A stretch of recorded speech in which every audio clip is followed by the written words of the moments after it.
Izzy here, and today we're going to discuss when to replace damaged or worn out TPMS sensors, as well as the type of sensors you'll typically use for replacement. When you think about it, TPMS sensors take a beating day in and day out. Every trip a vehicle makes, those sensors are subjected to extreme force, bone-jarring vibrations, moisture, elements, and potentially huge shifts in temperature. Despite being pretty durable, sensors do occasionally get damaged and need replaced. Additionally, TPMS sensors are powered by tiny lithium-ion batteries, and like any battery, they eventually go bad, typically within 5 to 10 years of installation. So long story short, TPMS sensors don't last forever. Your next job will be determining the best type of sensor to use for replacement. There are three main types of TPMS replacement sensors: one-to-one sensors, multi-protocol, and universal. One-to-one sensors are what the name implies, a direct fit pre-programmed sensor that's a one-to-one replacement for the factory sensor of a specific vehicle.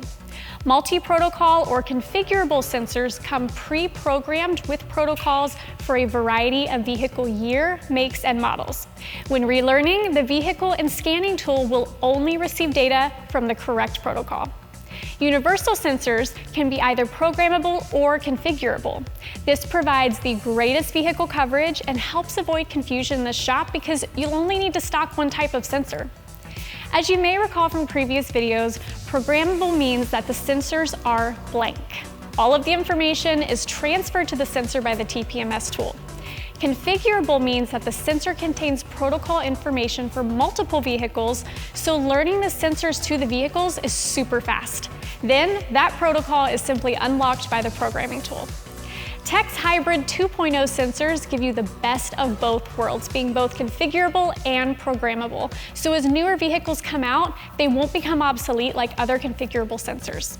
A TPMS system like TEC's Hybrid 2.0 universal sensors and H47 programming tool covers nearly 97% of all vehicles.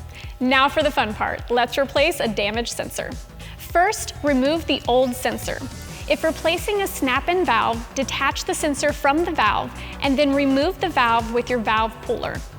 If the sensor was attached to a clamp-in valve, detach the sensor from the valve and then use the appropriate size socket to unscrew the hex nut and remove the valve.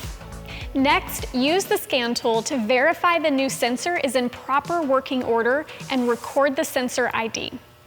If installing a snap-in valve sensor, simply apply a small amount of tire lubricant to the base of the valve, then pull the valve straight through the valve hole using a valve puller. If you're installing a clamp-in valve, slide the valve into the valve hole and then screw on the hex nut by hand. Then you'll need to use the appropriate size socket on a TPMS torque wrench and torque the hex nut to the specified torque setting for the vehicle. Once the valve is installed in the rim and then mounted to the vehicle, follow the recommended relearn procedure for that vehicle. There you have it. You're well on your way to becoming a TPMS expert. For more great resources, visit techtpms.us.com, where you'll find vehicle lookup, software updates, and much more. Thanks for watching. We'll see you next time.